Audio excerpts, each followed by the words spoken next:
Fort is located in current-day 96, which is a very small town in the northwest region of South Carolina, right off of Lake Greenwood, and is within the boundaries of Greenwood County. Being a small town, there isn't much to do or brag about when it comes to visiting or living in 96. That is, except that 96 is home to the site in which many battles during the American Revolutionary War were fought in order to protect the town of 96. In fact, the National Park Service states that 96 proved to be a strategic location in the Revolutionary War. The first land battle south of New England was fought here in 1775.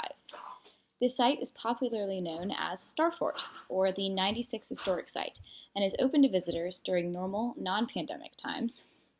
Star Fort itself is comprised of the star-shaped dirt mounds outlining the stronghold, as well as Williamson's Fort, Holmes Fort, and the town blockhouse. Each of these forts were occupied during different times, but were all located in the same geographical location. During the time at which the forts were active, the entire northwest portion of South Carolina was known as the District of 96. After most of the battles and the Siege of 96, the area was renamed Cambridge upon the completion of Cambridge Public School in 1783. The first site in the area was known as Williamson's Fort in 1775. Then, in 1780, it was rebuilt and known as Holmes Fort, or the Stockade Fort. A second site in the area was finished in 1781 and is known as Star Fort. The excavation of the site began in 1961 under the direction of Dr. William E. Edwards and was funded by the Star Fort Historical Commission. In 1970, Mr. Stanley South took over the excavation with the help of Mr. W. Bruce Ezel, a native of 96. South's initial excavations were done using the slot trenching technique. This was used to locate features at the site and plot them on the map. No surveying was conducted at Star Fort because it was located above ground and was very visible. The ground in the area is comprised of mostly red Davidson clay loam and was extremely difficult to dig through when dry. As a result, 96 loaned the project a fire truck and 1,000 gallons of water a day to wet the ground and allow for proper excavation of the site. Overall, the excavation methods used were extremely high impact, and it is important to always consider what method is best for the climate and the soil type, as well as what is least likely to damage any artifacts or features. Time should not be a factor in selecting excavation methods. Some methods are considerably more time-consuming and costly than others, but the overall success of the excavation and hopes at understanding findings should not be sacrificed for the sake of convenience. These excavations resulted in a multitude of findings about the site, the soldiers, and the townsfolk.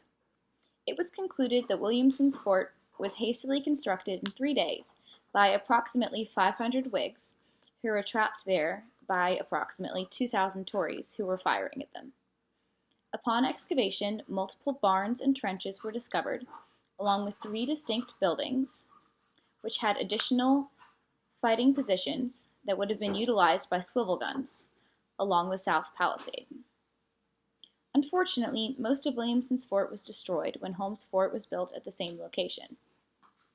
Interestingly enough, the remains of a man buried in a shallow grave at the site of Williamson's Fort were in fact concluded to be that of James Birmingham, who is considered to be the first South Carolinian to die in the American Revolution. This burial was very obviously performed hastily and most likely during a time of high threat to life and limb of the soldiers burying their fallen comrade. Part of why it was concluded that the body was that of James Birmingham comes down to textual evidence.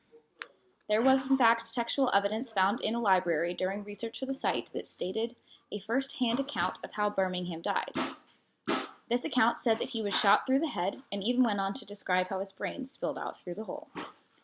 The body was found with a badly distorted lead projectile, as well as severe cranial damage as a result from the bullet wound.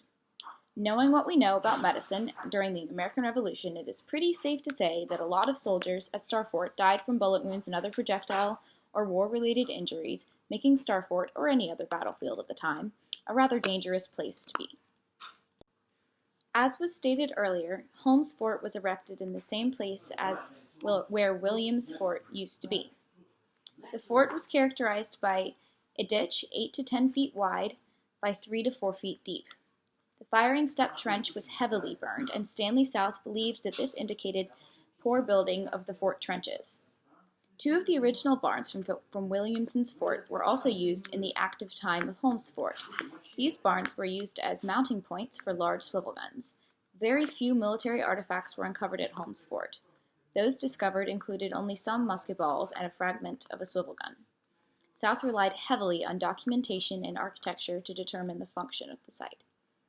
The National Park Service notes that from May 22nd to June 18th, 1781, Major General Nathaniel Greene with 1,000 Patriot troops staged the longest field siege of the Revolutionary War against 550 Loyalists, who were defending 96.